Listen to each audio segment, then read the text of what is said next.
ពងតែស្ថិតនៅលើផ្លូវដើរឆ្ពោះទៅខ្លាចជាមហាអំណាចសេដ្ឋកិច្ចបំផុតទី2នៅអាស៊ីអាគ្នេយ៍ដោយនឹងវាត់ដាច់ប្រទេសថៃទៀតផងនេះបើយោងតាមការព្យាករណ៍ដោយក្រុមអ្នកវិភាគសេដ្ឋកិច្ចដែលត្រូវបានចុះផ្សាយដោយកាសែតថៃ The Nation កាលពីថ្ងៃច័ន្ទយោងតាមរបាយការណ៍ថ្មីមួយពីមជ្ឈមណ្ឌលស្រាវជ្រាវសេដ្ឋកិច្ចនិងធុរកិច្ច CEBR បានព្យាករណ៍ថាវៀតណាមនឹងឈរនៅពីក្រោយប្រទេសឥណ្ឌូនេស៊ីតែមួយគត់នៅក្នុងតំបន់អាស៊ីអាគ្នេយ៍ហើយបោះពុយឈានទៅខ្លាយជាមហាអំណាចសេដ្ឋកិច្ចទី20នៅលើពិភពលោកនៅក្នុងឆ្នាំ2036ទិន្នន័យដាច់ដライមួយពីមូលនិធិរូបិយវត្ថុអន្តរជាតិ IMF បានបង្ហាញថាវៀតណាមបាត់បោះជំហានរួចហើយដើម្បីក្លាយជាប្រទេសដែលមានសេដ្ឋកិច្ចធំជាងគេទី3នៅអាស៊ីអាគ្នេយ៍នៅក្នុងឆ្នាំនេះជាមួយនឹងផលិតផលក្នុងស្រុកសរុបចំនួន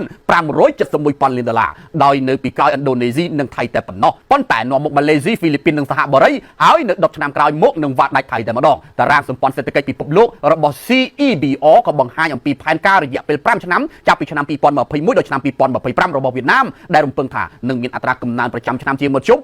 6.5% ក្នុងទសវត្សរ៍ក្រោយផងដែរកំណើននេះត្រូវបានគេរំពឹងថានឹងត្រូវបានជំរុញដោយវិស័យផលិតកម្មដ៏រឹងមាំរបស់វៀតណាមដែលរួមបញ្ចូលបន្ថែមទៀតនៅក្នុងខ្សែសង្វាក់ផ្គត់ផ្គង់អន្តរជាតិតាមរយៈកិច្ចព្រមព្រៀងពាណិជ្ជកម្មនិងការនាំចេញចម្រុះវៀតណាមក៏មានមហិច្ឆតាក្នុងការសម្រេចបាននៅឋានៈប្រាក់ចំណូលខ្ពស់នៅក្នុងឆ្នាំ